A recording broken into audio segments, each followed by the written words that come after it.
राति अधिया धान फसल नष्ट करुछंती दुर्बृत्त थाना रे अभियोग कले भी शुणुनी पुलिस। पुरी जिला गोप ब्लॉक बौलांग पंचायत बरीमुंड गाँवर रंजित मल्लिक जमी रे पोता जाइथिबा धान तली को केही राति अधरे उपाड़ी नष्ट करी सही जमी रे पोती देउछि। तेबे एभली घटना 2 ରୁ 3 वर्ष हेब चलिछि। रंजित ग्राम कमिटी रे जणाइथिले। कमिटी रे परामर्श रे रंजित थाना रे एफआईआर देइथिले। पुलिस कार्यानुष्ठान नेउ नाही। पूर्वतन सरपंच कहिसंती से पुरी एसपी को दृष्टि आकर्षण करी रंजित को न्याय देबाकू दाबी करिवे।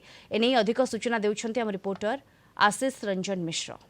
चषापुओ निजर जीवन जीविका एवं परिवार प्रतिपोषण करने वर्षक धान चाष करता है एवं धान चाष समय तार निजर तुंड झाड़ मुंडरे मारी ये परिश्रम करता है। कि आम जो दृश्य देखा चाहूँ आपन को ये चषापुओटीए निजर परिश्रम करिछि एवं धान चाष करिछि किंतु राति अधिया दुर्बृत्त माने आसी से ग्रामर किछि युवक आसी से ग्रामर किछि व्यक्ति आसी ओपाड़ दउथवा अभियोग होइछि। मो सहयोगी कवि देखिया पाइगा ये होछि सेही बिलर दृश्य। ये होछि पुरी जिला गोप ब्लॉक अंतर्गत बौलांग ग्राम पंचायतर बरीमुंड आरआई सर्कल अंडर थिबा गाँर जमीर दृश्य जेउठी जमी गुडी को धान रुआ जिबा परे किछि गाँर व्यक्ति आसी एभली भाव धान को ओपाड़ी गोटे जगार पोती दउछंती जार दृश्य आप सीधा सड़क भाव में देखी पारे। ये हूँ से बिलर दृश्य। आम सीधा सड़क से चाषी सहित आलोचना करवा कौन थिला प्रकृत घटना किभली भाव में घटना घटुची। आज्ञा आम कलिंग टीवी स्वागत करछु। आपन नाटा आज्ञा निरंजन मल्लिक। आज्ञा कौन होइछि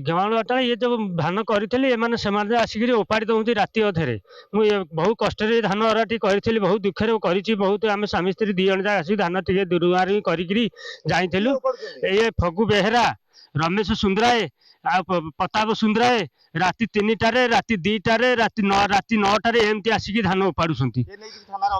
धान मुझे थाना आज्ञा अभियोग कर अभियोग वाला आसबे कही अभियोग वाला कई थाना वाला एपर्यंत देखा ना एमती आम गाँ वाला देखिए आंदोलन करूँ ना आत्महत्या करी गाँ वाला ये न करी आत्महत्या करी। बापा थला बेले 70 वर्ष धरी जमीटा चाष करथिले ये किछि दुर्बृत्त आंकु धमकाउछंती जे जमी छाड़ी दियो जे ये नचा ये नौछंती से राति रे आसी ओपाडुछंती माने प्रति वर्ष एमती करछंती 2 वर्ष 3 वर्ष हे गला इधर किछि पदक्षेप नै हो नाही। मो ये जिनिस को घोर निंदा करूची। निरंजन मल्लिक जने निहाती गरीब लोक सी तार चाष करी तार पिला परिवार चलिया पे सी तार सक्षम होउची।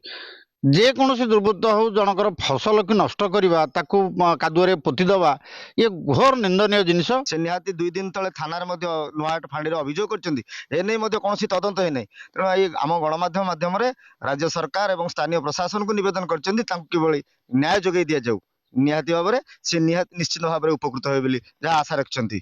पुरी जिला कोणार्क आशीष रंजन मिश्र कलिंग टीवी।